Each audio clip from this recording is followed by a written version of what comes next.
All right. Well, I think it's about 2 minutes past the hour. We have a packed agenda. I want to be sure we leave a lot of time for discussion. So I'm going to go ahead and get us started here. So welcome everybody to the Global Health Informatics Seminar Series titled Harnessing Informatics Education to Promote Global Digital Health Development. And this part one is really focused on current state gaps, future strategy, and health informatics education globally. I'd like to introduce a little bit about myself first and then go to the panelists. My name is Sunsini Craig. I'm an assistant professor in the Division of General Pediatrics and a primary care physician at the Children's Hospital of Philadelphia here in the United States. I'm a clinical informaticist in the Department of Biomedical and Health Informatics. And in addition to leading digital health equity work at CHOP, I also co-direct the Global Health Informatics program along with my colleague, Gray Falconberry, and am joined by many people on our Global Health Informatics team who made this series possible, including Ari and Hannah and many others as well. I currently chair the Global Health Informatics Working Group within the American Medical Informatics Association, and I welcome any working group members who have joined us today. So a little bit about our Global Health Informatics program at CHOP, or the Children's Hospital of Philadelphia. We aim to improve health and care around the world by strengthening health information and communication technology systems through mutually beneficial global partnerships. In our partner countries, and you see some listed here on our website, we bridge health and tech teams to promote equitable health for patients and their communities around the world. So please feel free to reach out to us if you want to hear more about our work. That QR code links to our website, or our email is listed there, Global Health Informatics GHI@chop.edu. This seminar series is a part of our educational initiatives, and the reason we're hosting this particular series is that we want to share cross-national perspectives on health informatics education, address current gaps, and share some innovative approaches to strengthening health information systems that promote global health through education. The key objectives are listed here, which is really to identify what are those domains in health informatics that are really important and critical for successful health IT adoption and implementation in global settings. What are those health informatics educational needs of clinicians versus non-clinicians to really promote global health? And to understand the role of education in catalyzing digital health development around the world. This is a three-part series that we are having. Today is the overview.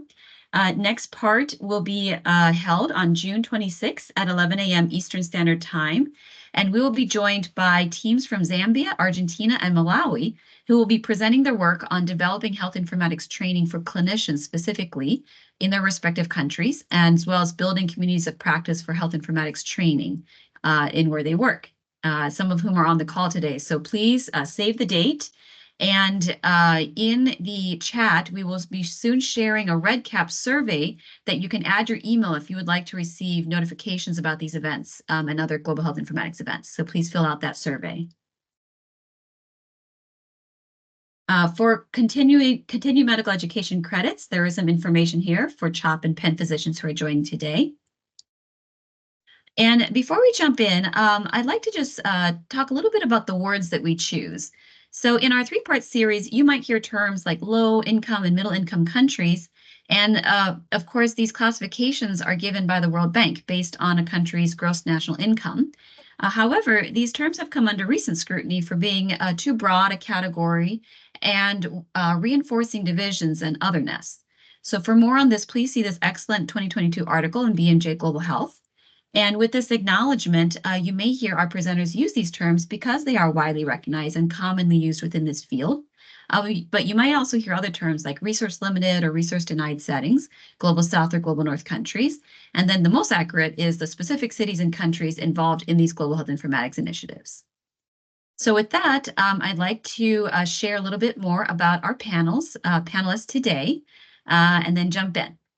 So Mr. Freddie Siba is a doctoral student working on organization, leadership, and generative AI ethics.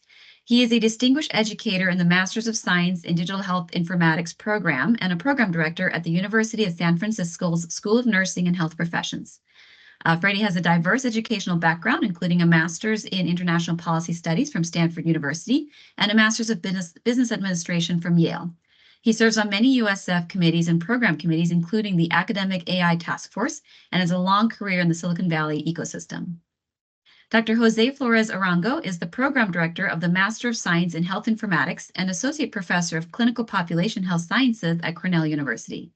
As a Colombian MD with a PhD in Health Informatics and experience in emergency medicine, tropical disease, and telemedicine, he is tirelessly dedicated to humanizing medical encounters through technology and passionate about innovating teaching methods to cultivate compassionate, critical thinking healthcare professionals who prioritize patient and community needs.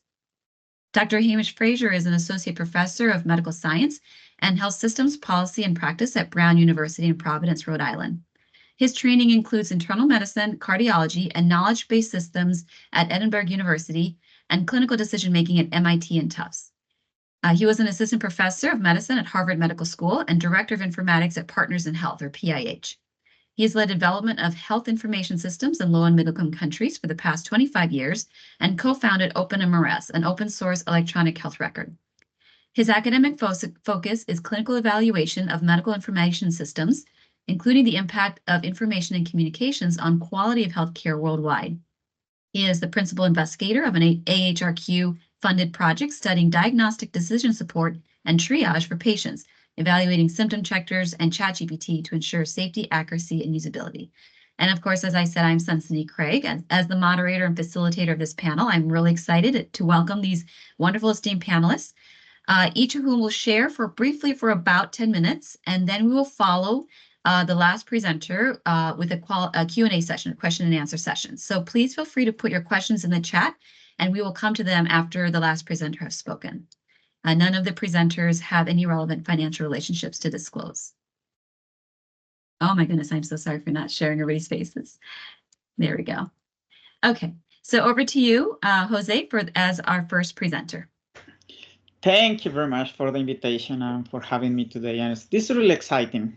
This is really exciting to be sharing with you some talks about all this process of education gaps, challenges that we have. And I want to start with a reflection about how the Pan American Health Organization, and since I'm a Latino guy and my reference is Pan American Health Organization, says about digital transformation and digital health. And basically, they have identified 8 important domains where we need to start doing some efforts to increase the knowledge and expertise and the skills of the people. And these domains are universal connectivity. That implies that we need to create even technical level individuals that they are able to connect the cable and be able to enable that type of connectivity. We also need to understand that the digital goods, they need to be co-created with the communities. It's really traditional way of creating things is series of people with some ideas, expertise, and they want to create cool things, but sometimes we don't take into account the communities and we don't involve the communities. And this is something that has to be transformed in the way that we approach the ways that we are developing systems. When we talk about inclusivity in the third domain, it's not just about language. It's to be mindful that technology creates division, creates gaps. And then not because we want to incorporate technology, we are going to make the problems worse. And we need to be really aware of that. Sometimes that solutions are going to be based on telephone or simple technologies, but if we expect that everybody is going to have high complex smartphones, things like that, that's not going to really work. Interoperability, that has been a word that we have been hearing forever. But yes, definitely we need to continue working in that direction, because if we are not able to connect, to share data, to be able to move that information through the systems, maybe we are going to be creating more silos and making things complex and things like that. Human rights is really important because, again, going towards based on that digital gap that we can create, or the inclusivity, also we need to be able to support the different rights, because technology can create disparities, can create problems there. Be mindful of artificial intelligence. Understand that artificial intelligence is just a tool, it's not the panacea. even though it's a buzzword that we have been hearing, and there are fantastic advantages in the artificial intelligence, is just one tool within the arsenal that we have. Not everything has to be solved by artificial intelligence, but definitely we need to have people that is trained how to implement them, how to create them, how to evaluate them, and the people needs to understand how to use them. The information security is the seventh domain that is after a bank or financial information. Healthcare information is the one that is really more looked and searched by the cyber criminals. There is a lot of things and a lot of damage that you can do with healthcare data, and it's really valuable. Then we really need to strengthen the knowledge and the capabilities to secure the information. And definitely we need to help to build those public health infrastructures, architectures, to be able to have a real utilization of the data, because if we collect the data just to collect the data, there is not going to be any purpose, no? But if we don't have a way of using that data to return into the communities, is not going to be useful. Then these are 8 main dimensions that we need to take into account. That I want to go to the next slide, please. And how we are doing that in lower middle income countries. And definitely we have different levels. We need to start thinking about undergrad, and not only healthcare domain. We need also the computer science, the engineering. Those individuals, they need to be trained in these concepts, because we need expertise from side and side. But also people that is already in the industry, that is working there, we need to bring them up to time, up to date, no? Because we have been losing a lot of opportunities, and we are in a really rapid evolution that just a couple of years ago, we were talking about literacy in general. Now we are talking about health literacy, and now we are even talking more about digital health literacy. And there are a lot of skills that definitely we need to develop there, and help the people to catch up that. And definitely we need to educate decision makers, policy makers, governments, because transformation is not going to happen if we are not able to incorporate that. Then definitely we need to have a huge integration from the basis all the way to the decision makers. And if I can have the next one, please.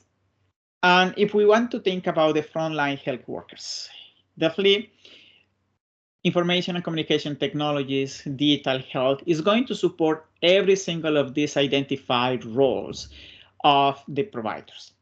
As clinicians, there are a lot of tools that are going to be in the bedside of the patient, in the decision-making process, what Hamish is expert, or in the data collection, or even in integrating the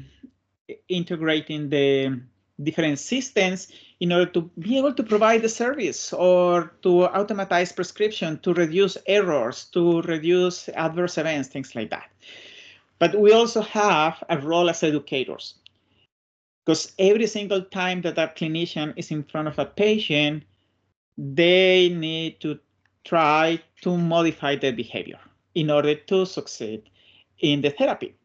And that's a skill where definitely we can help the frontline health workers in provide better information to the patients, provide better context and tailor education tools. Communicators, we need to provide good and bad news. And we need to be mindful in how to really communicate. Today is so easy to take WhatsApp or Messenger or SMS and release messages, but we need to be really mindful how we are using technology to communicate with patients and care providers. The other thing, as a learners, how we analyze resources, how we consume resources, how we criticize them, including artificial intelligence or apps or things like that. And we cannot forget that Even that we have been trained to be clinicians, we need to manage resources. And it's not that we are going to be business managers when we are talking about administrator, but how to optimize the resources that we have. We need to optimize time. We need to optimize space. We need to optimize the small amount of medications that we have. Who is going to receive the care? Or in the project of triage that Sansani mentioned that they're working, it's basically that. And this is part of the things where definitely in global health and health informatics, we have a lot to contribute. And if I have the next one, please, then there has been a series of reviews and to finish this section, then the basic health informatics literacy competencies. Remember that now we are not just talking about literacy, not only talking about information literacy. Now we are going to talk about health informatics literacy. Is that people definitely they need to learn how to use the machines, how to navigate on internet, how to really use electronic medical records, how to use medical calculators as part of the peripheral brain, how to integrate with radiology information systems, laboratory information systems, because they are providing all these diagnostic tools, how to use data analytics, and it includes sometimes big data and some artificial intelligence approaches. But we need to be mindful about ethics and regulations. Not every country is the same, and here in the United States, not every state is the same. Then we have some limitations in the way that we can use and apply digital technology in healthcare. How to use registers and repositories of big data, how to incorporate clinical decision support, do patient monitoring and remote care, how to research and retrieve information from databases that we are going to consume or provide to the patients, how to evaluate patient-oriented apps and put that in the as part of the therapeutic arsenal that we have. We are going to see in the future not only prescribing medication or behavioral change, but maybe even prescribing apps. How to manage privacy, cybersecurity, be part of e-learning, and definitely have actions that are driven by data and be able to exchange that data. This is just like a chop list, but as you see, skills are growing and growing, and we have a gap and a need to create really programs that are going to be oriented to solve this. Then now I hand this over back to Sansania, and we could continue in our discussion. Yeah. Thank you, Jose. Yes, and again, put your questions in the chat. We'll come to them at the end. And especially, I think, Jose, I would love to hear in the discussion part how you have taught and currently are teaching learners these competency areas here in the U.S. and back home in Colombia and other places as well, too. And with that, we'll pass it over to Hamish to talk about your health informatics, global health informatics education work. Thank you, Sansani, and thank you, Jose, for that excellent talk and lots of great ideas. Next slide, please. So I have a particular focus in the way that I teach health informatics, which is very much around the broadest ideas of evaluation. Now, my course, which I teach for both undergraduate and postgraduates at Brown University, is part of a group of courses in health informatics in our center, Brown Center for Biomedical Informatics. And the other courses are methods in informatics and data science for health, and a more general survey of biomedical informatics. And we've actually just got approval from the different numerous committees at Brown to launch a master's program in health informatics in the summer and fall of 2025. So we're excited by that. But I'm going to focus really a lot on the evaluation aspect because it's been a very core part of my work in global health informatics and in the way that I educate students and colleagues and different groups of people engaged in this area, particularly the more clinical and technical groups broadly. Next slide, please. So we really want to kind of frame the learning around what we can show in terms of real world benefits. And this is not to move away from the many technical details that are necessary, to build successful health information systems, particularly in heterogeneous environments in low and middle income countries. And these are obviously important areas that people have worked on and successfully overcome in many cases over the last few years. However, there's still a very strong problem, both in high-income countries like the US and also around the world, in systems that are, require a lot of investment in both money and infrastructure and people's time and so on, but don't really show benefits or show much less of a real benefit than people would like to see. And that can be from systems that just never really work. And we could define that in various ways, but essentially they don't deliver any meaningful response output, or systems that just only partially work or are not really supporting a lot of the most important priorities for health systems and clinicians and patients.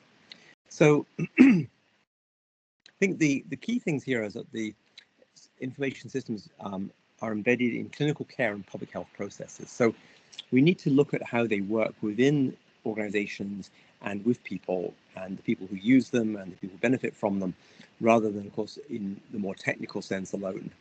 And then, of course, issues like reliability, security, and fit with workflow and information needs are critical really in the design of systems, and we need to be grounded in that process from the very beginning. So if someone wants to deploy a system, they need to, of course, understand very intimately what is the problem they're trying to solve and what are the actual issues that are being addressed by healthcare workers and other people in the health system, and of course patients themselves, and how could a system actually help to improve care, improve outcomes, and so on. And really a key thing, of course, is that so often the success is really tied to the data, or the lack of data quality in some cases. And so we really need to keep focus on that aspect, that this is, out of all the work you do, high quality health data is really the product which then leads to the hopefully positive outcomes. And if we don't have that, then we're really not going to succeed. And of course, another big problem that we really face, and perhaps one of the fundamental problems with health information systems such as electronic health records and many mobile systems, is that the frontline healthcare workers are really the most valuable players in most health systems. They're the doctors and nurses and other clinicians who really provide the care for patients, and the lab technicians and the pharmacy technicians and so on. And all of these groups are at the front line, and they are often the ones carrying the biggest burden of data recording. And this problem is really very long-standing and serious, and something we have to always think about. How do we support them? How do we protect them from overload, at the same time encouraging them to be able to collect that data? Next slide, please. So just a few general points here. I mean, there are several different metrics or kind of frameworks we can use. And so one is looking just at the stage of the development and implementation of systems, so that you can orientate yourself, is this a new system that's just being developed, or is this a well-established system being implemented somewhere new or modified in some way? What are the functional clinical areas? Who are the stakeholders, of course? And there are many, not just doctors or nurses or patients, but of course, many others in both the technical side and in the organizational side who make these systems work or not work. And then, of course, what is the intended type of benefit or impact for a system? Next slide, please.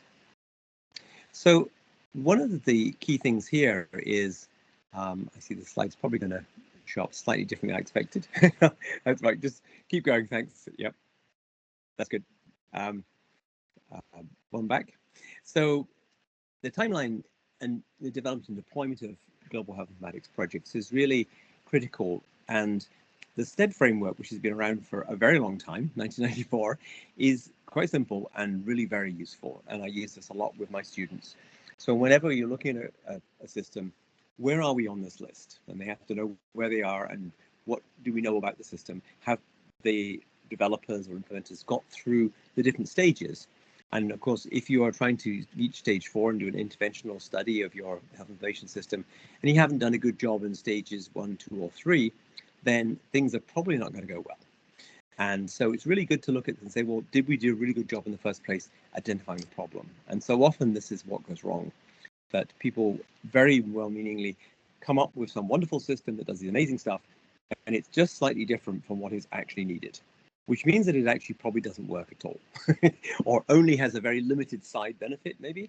And this is a really big problem, and it's very frustrating and painful for everybody. So getting that problem definition correct and then rechecking and ensuring at each stage, are we still hitting that target? And that's really why it's so important to have these different steps and to say, okay, we've got this far, are we now going to actually deploy the system and observe it? Does it work in the real system with new patients with different environments? And that's so often that stage 2 to 3 is where you discover whether the system was actually heading in the right direction or not. And if you pass your test at stage 3 and the system is really working well in parallel with the way that people actually provide care, and it's providing the correct outputs or collecting the correct data, you're in pretty good shape for the next stages. And in fact, instead, they didn't actually include long-term follow-up, but clearly that's a critical piece as well. Even if you do all the work here and actually do an interventional study like a randomized controlled trial, which of course is rare, their system may still drift or still may not fit in a new site. So the long-term follow-up is also important. Next slide, please. So quite a few metrics we use here. I won't go into them in great detail, but really starting at the top, system performance against the design, you're actually reaching the main technical milestones here. And then usability, so often missed out and critical. And then, of course, data quality and completeness, which so much is an anchor to whether these systems are working. And then moving forward to user acceptance, compliance, and then whether the system actually helps compliance with guidelines, for example. Does that improve quality of care? Can you actually measure clinical improvements? So something like a diabetic patient with better glucose control. And finally, can you actually measure improved survival rates, which is pretty rare in this kind of field. Sorry, one back. And so basically, as you get down, you get more information in many cases, but you also it gets harder and harder to actually measure these things. But I think the critical lesson is that in the beginning, you can do a lot of very simple and relatively quick things that make a huge difference. And ultimately, you have to put a lot more effort in if you want to actually do clinical impact studies. Next slide. And so we also look at the question of how do you decide, well, is the system, going to be effective for people? And so there's use of the system. Are people confident in it? Does it affect the aspects of care, for example, physicians' behavior, diagnoses, and prescribing?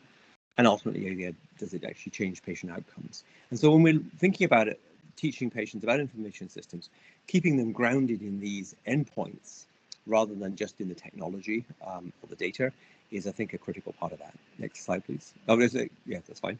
And so when we look at this, we can see that use of the system is really around, the inputs and the processes in the system. Confidence, comes from what's the output of the system. Do people actually trust it, for example? But then outcomes are when you change something about, say, patient care, like prescribing something new.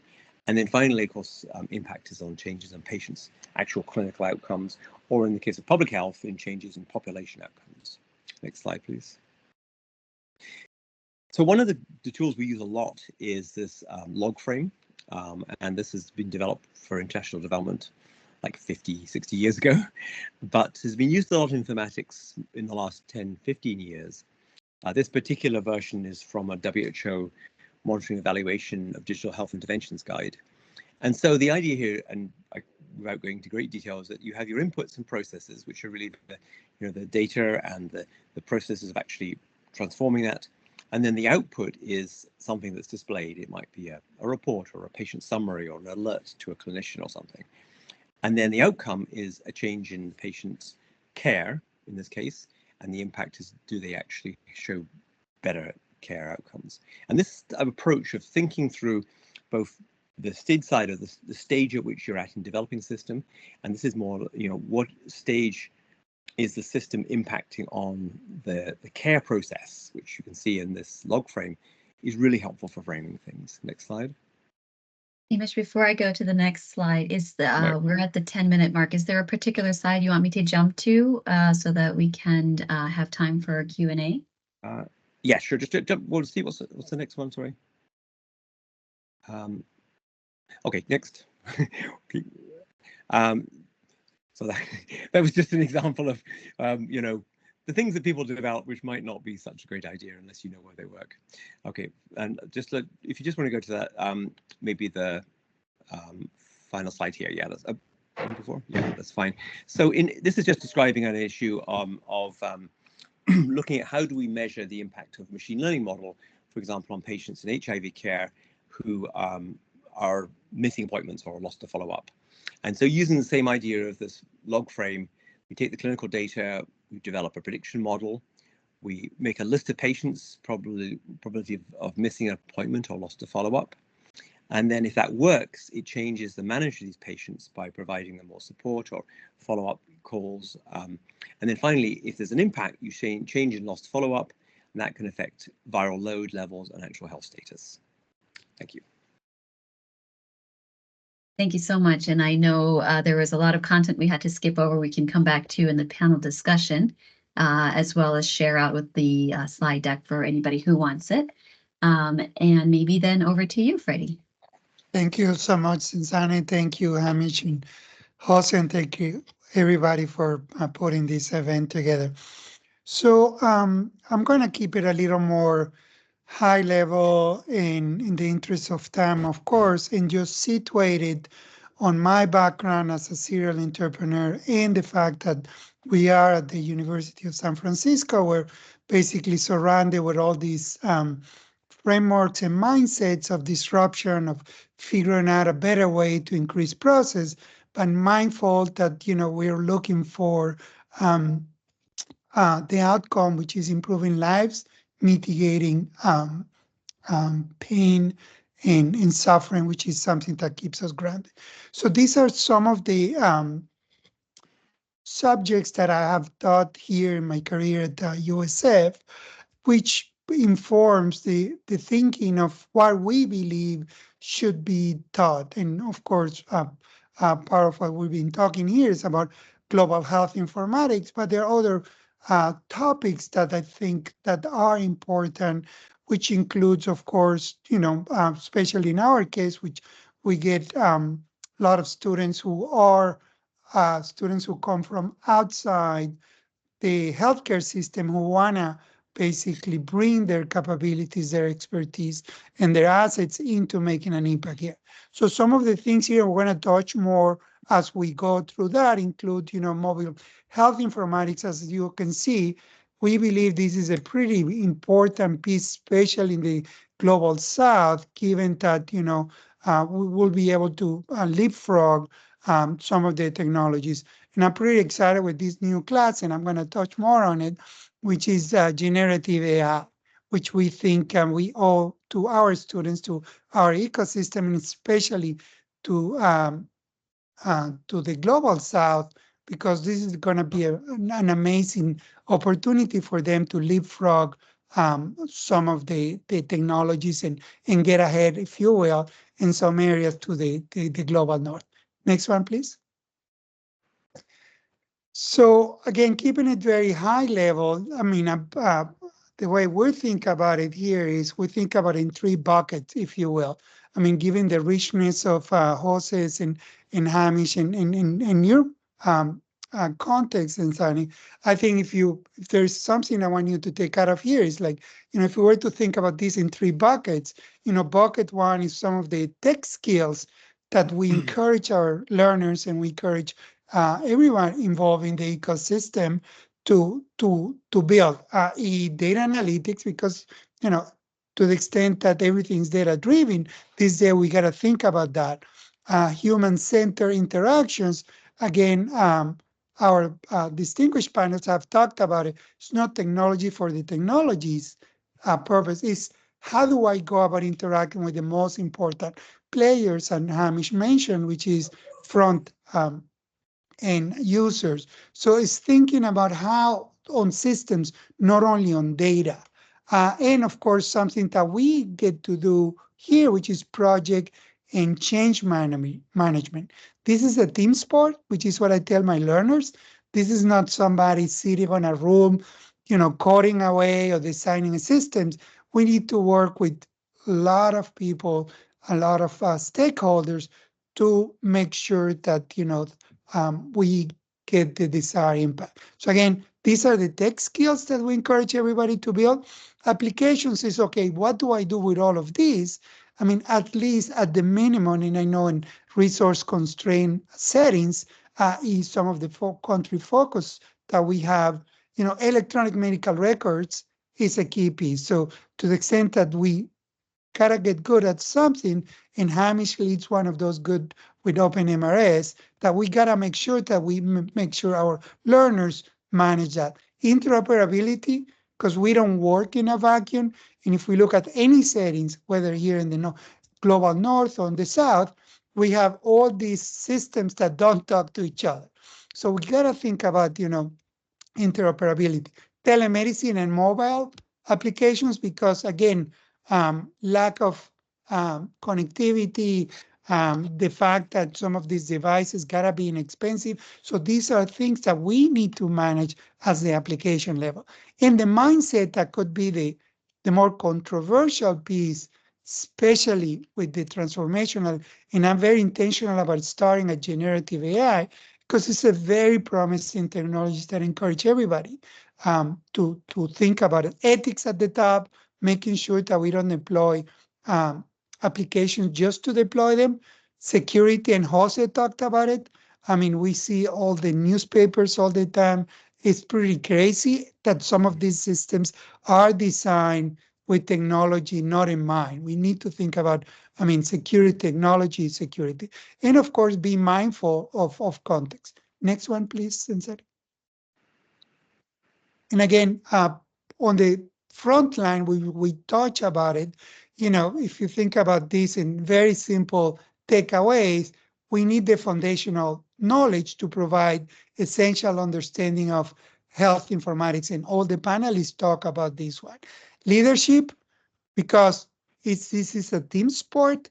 We have different individuals with different skills, that to the extent that, I'm good at one specific things, if I cannot interact with others in the health ecosystem, most likely my goals are going to be diminished.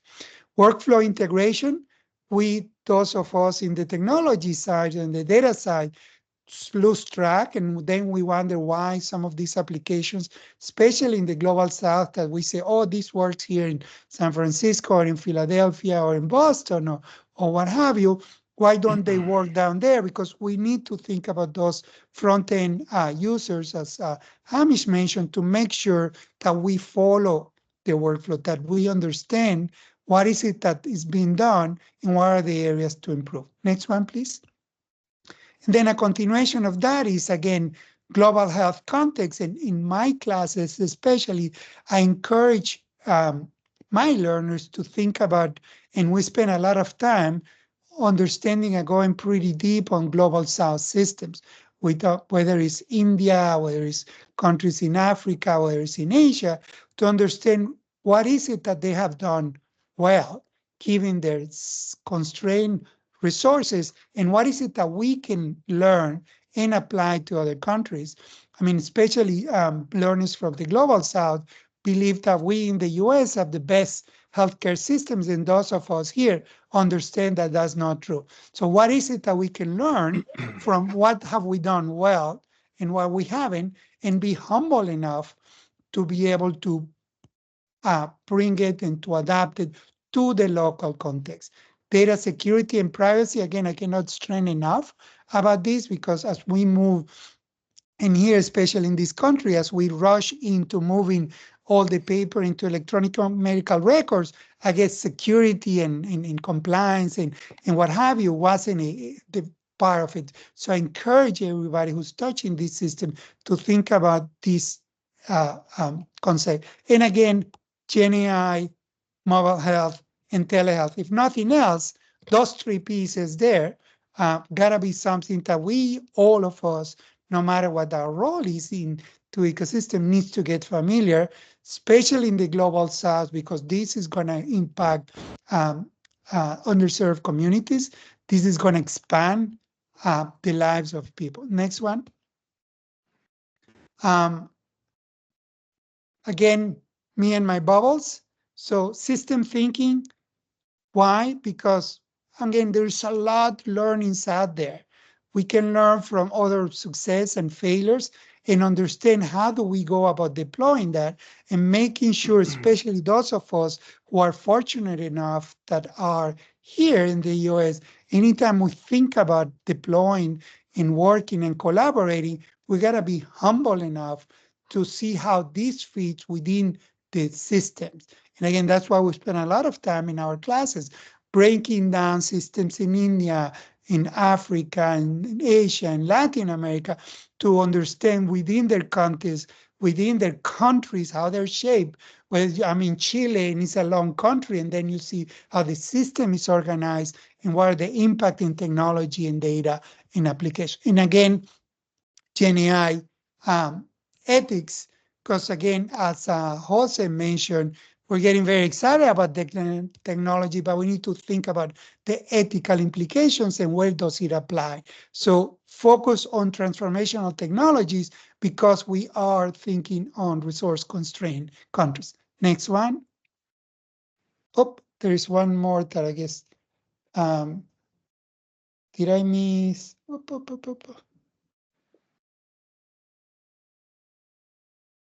No, it's okay. So let's go to our bubbles. So again, there is a slide somewhere that says at the top, Sensani, on the technology. So I want to make sure that we understand. So there is technologies and there is applications. In touching on them, no worries. So what is it that I want everybody to take here is be humble, learn from others' mistakes and success, understand what works, what it doesn't, understand this is a team sports, if you will. We work with individuals in the ecosystem with different mindsets and interactions. And I encourage you to think about an opportunity, not having incumbents, especially in the global South. This might be the time for you to leapfrog, as has happened in other industries, leveraging on the knowledge. So thank you again for the opportunity. Thank you so much to all of our panelists for such a wonderful presentation. Each of you have such a wealth of knowledge, both in health informatics and also teaching health informatics in global settings and global contexts. I'll leave this up here, this survey QR code, as we begin our discussion questions, and I'll look to the chat to see if there's any questions. Maybe I'll first start off with Freddie, Jose, and Hamish. You all have different learners. If I could think of your bubbles, Freddie, informatics is like Venn diagrams and expanding bubbles. There are the learners that are based in high-income countries like the United States or Germany. We have colleagues on the call. There are, and in your courses, you have taught learners in those settings. In those, for example, let's just say geographically we're in the United States, you have learners who come who are U.S. citizens. There are learners who are non-U.S. citizens, come from outside the country. And then you have also taught in other settings outside the U.S. as well, too. When you think about health informatics, of all of those types of learners, clinicians, non-clinicians, geographically based, to really drive digital health development, to really adopt and implement health information technologies, classically in settings where everything is paper-based and you're moving to electronic medical records. What are some of those high-level, knowledge domains that you've mentioned you think are perhaps most critical, and maybe they differ between the different type of learners as you think about teaching this content?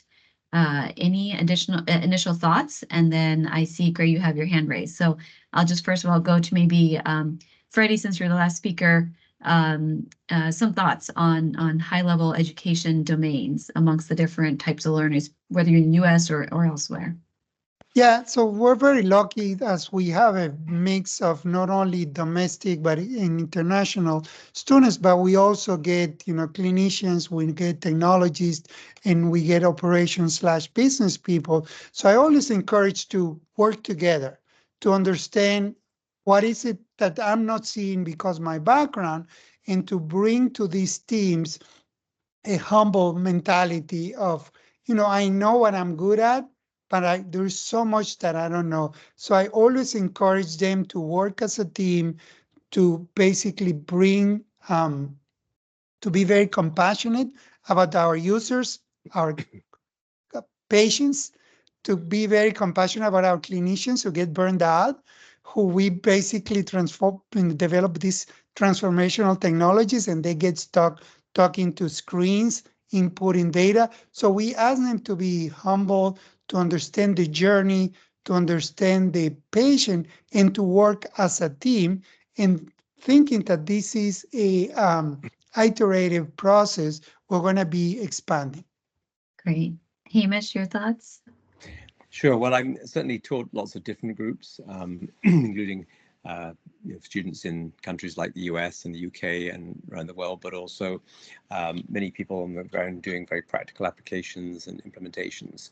And certainly one of the important lessons is that, as Freddie says, this is very interdisciplinary. So if you're somebody who is a programmer or data scientist or has very strong technical skills, then to be effective in this field, you have to learn a lot about the healthcare issues. And if you are a healthcare worker of some sort, physician or nurse or pharmacist or whatever, then you need to understand more about the data and the technology, at least its limitations and abilities. And so usually with very strong teams, you end up with a small group of people who have, understanding of both sides of this and many other areas. So of course, in evaluation, you have lots of different methods and approaches used in health research and in technology, which help you to understand, whether a system is going to be effective or not. And so I think in my current group, just to be sort of tie that up, I'm teaching students at Brown University. They're mainly undergraduate, some postgraduate, different levels. But of the 24 students I had last year, 8 were pre-med students, either at Brown or somewhere else. So strong interest in from medical students in really understanding these technologies and then using that as part of their research career or just their, enhancing their clinical work. Go ahead, Jose. Yes, and from my experience again, yes, I'm teaching now in the United States. I have taught a lot in Latin America and about around the world. And definitely the learning process has to be bidirectional because we have had this bias that the knowledge comes from the high income countries to the low income countries. And this is really, really a bad approach. If you look at developments like the National Information System of Bangladesh, that's fantastic that every single country in the world should be learning about what they're doing with the HIS tool, for example. Or when in Colombia it's mandatory for everybody that goes to any healthcare domain to be certified in telemedicine, as you are certifying a CPR or basic life support. Those are things that we should be learning from these type of settings, because there are so many factors, regulations, health systems, how we understand the process. But definitely the message here is this has to be bidirectional. Nobody has the whole knowledge, and we need to learn from everybody. And I'm biased also because I'm training human-centered design. I want to listen to the users. And that's the principle of the team. We learn a lot from the people that has the need, because you cannot come with a solution and impose that in the people.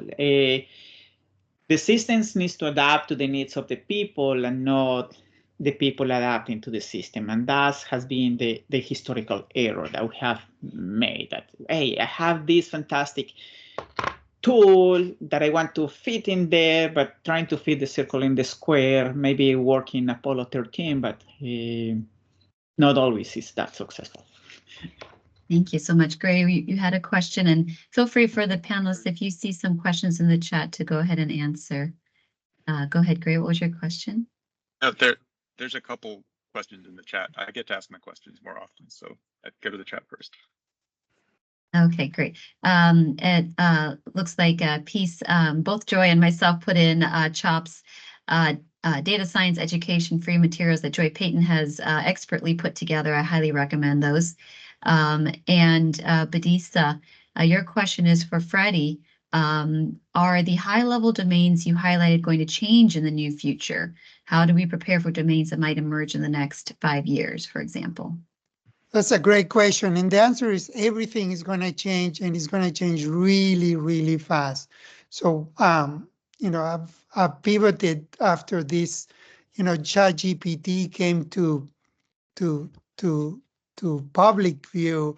I decided that it is time for me, my teaching, my research to pivot because we don't know the transformational power of this technology, but we see the speed that it's going to change. So I tell my learners and everybody around me that this is a technology that we all need to learn how to use it, to understand their shortcomings, and to basically leverage it because it's going to impact everything. So this is the time for especially our learners who are early in their careers to jump in because they are going to become the experts in the future. So the answer is yes, everything's going to change. This you gotta basically be a lifelong learner, and I'm biased on that because I categorize myself as one of those, and be humble enough to, again, work with teams, as the whole panel have said, know where your limitations are, and just be learning all the time. But please jump into generative AI ethics, though. Make sure you apply it on the right place and with the patience and humanity in mind. If I could just comment briefly about the generative AI side of things, obviously very, very high profile, very exciting. Great discussion from the American College of Medical Informatics this week. A lot of the experts in AI over the years, led by Peter Solovich at MIT, who wrote a position piece in New England Journal of AI, just talking about the inability that we have at the moment to really know whether these systems, like ChatGPT and large language models, are actually going to be able to provide safe, consistent advice, and just so many different levels at which people are saying, they're really amazing, they're really great, but. And I guess for this type of discussion, to me, it seems critically important that we don't jump into an idea that says, well, there aren't many healthcare specialists in low-income settings, so therefore they would obviously win by having this wonderful new tool. And in fact, there's lots of reasons why that might be difficult. And also, it's a situation where there's potentially a high win and a high risk. You have very little other health system in many cases, so then you might be fully dependent on a system that you don't really know whether it works or not. So really a great example of why it's important, and also because it's so attractive and there's so much encouragement to people to use it, a lot of patients are using it, and of course that's an even more potentially risky situation when it's completely unsupervised. So I think a wonderful example of where informatics education and understanding about safety and who is actually benefiting from these systems is important. I want to add, especially for large language models, and to provide instructions to the people that we need to be mindful of what they mean. They do really cool things, but they are just probabilistic change of words. What is the probability of giving a word, I'm going to have the next word given in a context? That's what we call prompt. That's not knowledge. That's just the probability of the previous body of data, how those words were related, and that's the way that the large language models has been built. The thing is, of course, because we have so much consistency in the way that we write and we produce language, then we can have really interesting results. And then since it's probabilistic, there's an stochasticity there, then we can include some variability in the way that we present things. But that need to be taken into account. And the same way that when we apply statistical methods, that we have some assumptions to be able to accept an ANOVA or a P, and the discussion that now in scientific literature is about the P values, because if you don't validate your assumptions, then the P value is not really valid. We need to start creating that type of thinking when we are using AI tools, large language models. Be mindful how they were designed, why they were for, and how we are going to implement in them. Ray, do you have a few questions or comments you want to make? Sure. No. As a question, I think it's an interesting discussion about how you encourage people and caution them at the same time. And I wonder if you could speak more to that and sort of how you educate, because there's lots of times where I understand getting really excited about technology. I think as informaticians, we all like technology and we're excited about it. And we also understand some of the dangers of it. And I sometimes struggle to walk that line of encouraging people to be interested in something, but also be skeptical and not sort of take everything. So I want to encourage them without completely raining on their parade and being like, AI is really not ready for this yet. We don't know what it does. It can be dangerous. You know, how do you find that line when you're sort of educating and talking to people between sort of completely destroying their dreams and, you know, saying it's wonderful, go out and do whatever you want with it? I think it's the same like with medications or any other medical technology. You need to be mindful that there are going to be risks and adverse effects, and we need to study them. That's why the concept of software as a medical device is important to be considered. What is the risk in the utilization and the workflow that you're putting that tool that is going to create in the patient? Then we need to approach the technology in that. Is the decision or the recommendation or the output of the tool going to harm somebody or kill somebody or induce an error? Is the question that we need to ask. That's why we need to continue that research, and maybe the traditional research approaches to try to do clinical trials, randomized control, is not going to work. We need to come with different methods, and that's where the hardcore informaticians, we need to start working in developing those methods, those evaluation, that validation, because definitely we cannot be doing clinical trials, RCTs to prove some of the implementations, but we need to come with simulation. Yesterday we have a discussion, maybe synthetic data with proper disease models, because it's not synthetic data for just because it's synthetic data is going to work. Those creates new questions and new opportunities to think, and it's like any other technology, no? And yes, we adopted quickly COVID vaccines, and we adopted quickly diagnostic tools like rapid tests, but they were based in previous knowledge, and we were assuming some risk when we adopted that. But when people were adopting chloroquine or ivermectin for treatment of COVID without really basic foundation, maybe is where the things were a little bit iffy. Then take that same approach, basically. I love that idea of AI just like a medical device, EKG machine, blood pressure monitor, AI. How are you going to evaluate it? In this last minute that we have, Charlie, you put in a really great question, and I wonder if we can wrap up this wonderful hour. Please take the QR code to complete the survey. In global digital health tools, the majority are created really for data collection, research, monitoring, evaluation, not for clinical workflow automation, not designed for clinicians or patients in mind. How do we pivot? How do we create this change from the reason the tools are designed for the right purpose? We're really at time, but I want to go back to Hamish, what you said, problem identification. What is the problem?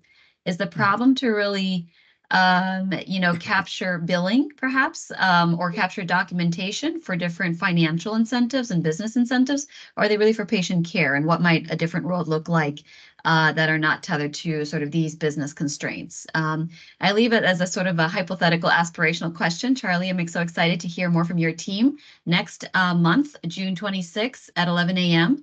as you share how you've been tackling this in your work. So thank you, everyone who have joined.